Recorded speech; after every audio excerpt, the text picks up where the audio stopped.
আমার নবী বলছেন ফজরের নামাজের 2 রাকাত যে সুন্নাহ আছে, এই 2 রাকাত সুন্নাত নামাজের মূল্য হচ্ছে জমিন থেকে আসমান পর্যন্ত যতটুকু জায়গা তত পরিমাণ সওয়াব। আপনি ফেয়ার অ্যান্ড হ্যান্ডসাম বাদ দেন, আপনি ফেয়ার অ্যান্ড লাভলি ম্যান বাদ দেন, গার্নিয়ার ম্যান বাদ দেন, আপনি ওই হাবিব তাসকিয়ারে গিয়ে আপনার ফেসিয়াল করা বাদ দেন, আপনি ফজরের নামাজে গিয়ে ওযুটা করেন না,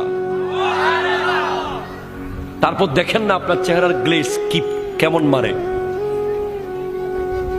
আপনি হাজার হাজার টাকা ফেসিয়াল করেন, আপনি হাজার হাজার টাকা বিউটিশিয়ানকে দিয়ে দিচ্ছেন, দিয়েন না, এগুলো আপনি ফিলিস্তিনের ভাই বোনের জন্য রেখে যান, ঠিক কিনা কথা বলেন? আপনি লক্ষ লক্ষ টাকা বিউটিশিয়ানকে দেওয়ার দরকার নাই।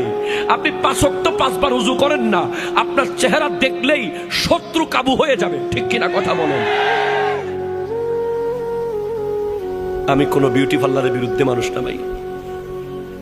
বিউটি পার্লার, বিউটিশিয়ান যারা কাজ করে এটা একটা প্রফেশন, তবে হ্যাঁ এটার অতিরঞ্জন যদি হয়ে যায়, স্বামীর জন্য সাজা জায়েজ। এর বাইরে আপনারা যা করেন, আমাদের মা বোনরা এই এলাকায় মহিলা আসেনি না, সব চলে গেছে, আছে। আমার মা বোনেরা যেই পরিমাণ সাজে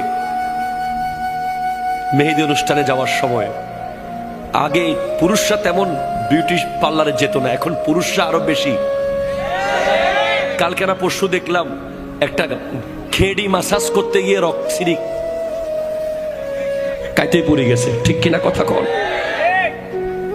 সাবধান, সতর্কতার কোনো মায়ের নাই। আপনার সেলুনে গিয়ে ওই মানুষটাকে দিয়ে আপনার মাথা মাসাজ করাইতে হবে না। সায়েন্স বলছে আপনি জাস্ট অন টাইম নামাজ পড়েন, আপনার মাথা মাসাজ সিজদায় হয়ে যাবে। কথা জোরে বলেন না, ঠিক কিনা? আপনি সেলুনের ওই মানুষ, ওই ভাইকে আর 10-20 টাকা 50 টাকা এমনি দিয়ে দেন, এতে কোনো অসুবিধা নেই। কিন্তু আপনি মাথা মাসাজ, ঘেড়ি মাসাজ, রক পিট মাসাজ যেগুলো করান সেলুনে গিয়ে, এগুলো সব কিছুর সমাধান একটা প্যাকেজে আছে, নামাজের ভিতরে আছে।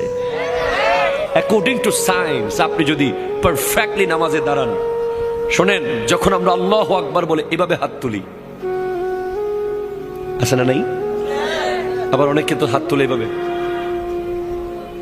এর দূর দূরে যাওয়ার দরকার কি, কাছের তো কাছে যাই, এটা তো কাছে, কাছের থেকে কাছে মারি দিই। এর দূর দূরে আসলে তো বহুত দূর, প্রায় 3-4 কিলোমিটার দূরে আসতে হইতেছে।